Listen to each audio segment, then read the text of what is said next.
let's get to Danny and Quincy, and we've got our timers. We all universally agree on 1 minute.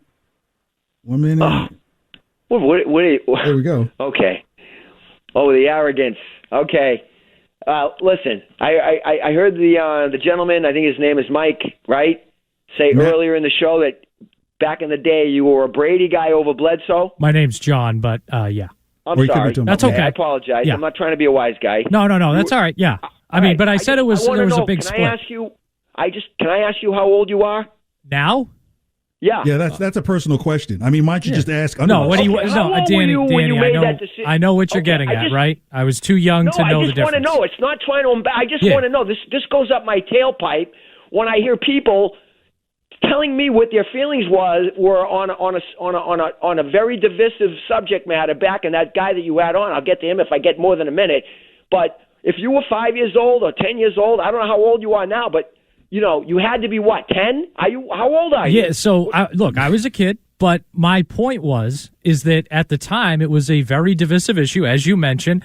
I happened to like Brady a little bit more because they started winning more games, but I obviously wasn't an expert back then when I was a kid, but I think there was a huge split, and there was a lot of people in the Bledsoe camp. He had gone to a Super Bowl, with the Patriots, but I think there was a sense of a lot of people, and maybe age groups are different too, that the thing with Brady, they were winning more at that time. It wasn't a split, though.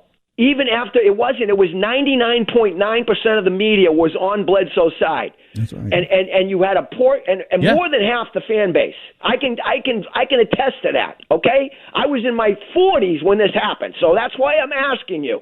Okay, I want to know how old you were when you were, because nobody on the radio was for Brady. I can tell you that right now.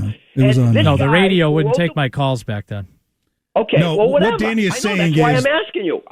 What Danny is saying is there shouldn't be a revisionist history because of what we've seen happen. Nobody was calling for Brady to keep the job, just the same way that nobody was calling for Jimmy G to keep the job when Tom came back from his suspension. I invented a new generation, the 28-3 crowd. That's you've heard of Generation Z, X, Millennial. Yeah. They're the 28-3ers because that's their baseline. And that's where they get it was all Brady and never Belichick. The other thing, this guy who wrote I've never book, said that. I didn't say you did. I'm just letting you know. That was a general statement, okay? This has been fascinating more than the 1 minute timer, I have to agree. All right. Continue. But this guy who wrote the book, am I still on? Yeah, you're on. Okay, this guy who wrote the book, the document, he actually was on with Jonesy and the Megatron girl there, and he actually said it was apropos, and I'm paraphrasing, or appropriate or justifiable that Bledsoe went up the back stairs, went into the owner behind Belichick's back, and lobbied to get his job back. And he said absolutely Bledsoe had the right to do that. Now, he'd already done it with Parcells. That's what helped get Parcells fired as well. So it happened twice with Bledsoe. That guy, and the other thing, the media depicted the relationship between Bledsoe and Brady as a mentor-protege relationship, that they were best friends, that Bledsoe was teaching him everything he knew. It couldn't have been further from the truth. It was the biggest fraud. This is why I hate the media. Nothing personal. They lied about that. And you watch everything now, it's all coming out. And with some of it. And thank you for the 1 minute. Danny, before you go, you remember how the stuff was on the clearance rack in the middle of the season for the Patriots gear? Yeah. Listen, Danny remembers that. That was the biggest fraud perpetuated. The only guy that reported the truth is a guy named Hector Longo. I don't know if he still writes, but he's the only one that told the truth about the relationship between Brady and Bledsoe. Brady has a training video when it was just a little thing he did.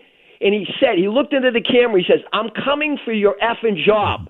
Okay? I saw it. There was a documentary put out a long time ago, and I followed Brady at Michigan, so I know all about Tom Brady and what he did when he came in for that little protege, 20 seconds, like Bledsoe was, Drew Henson. So I know the whole history. Anyway, thank you for the minute. You got no it. problem. And just like we talked about this earlier in the show, KJ, I thought a really sneaky, interesting thing about the first two episodes of the Dynasty was that Bledsoe media availability when he was like, next question. I look forward to the opportunity to earn my job, and sitting down at the locker next to him was Brady. Well, I found that interesting. Well, let's put yourself in the mind of any QB1 on a team, and there's 4 QBs, right? If there's anybody you're most likely going to mentor, it would be QB2.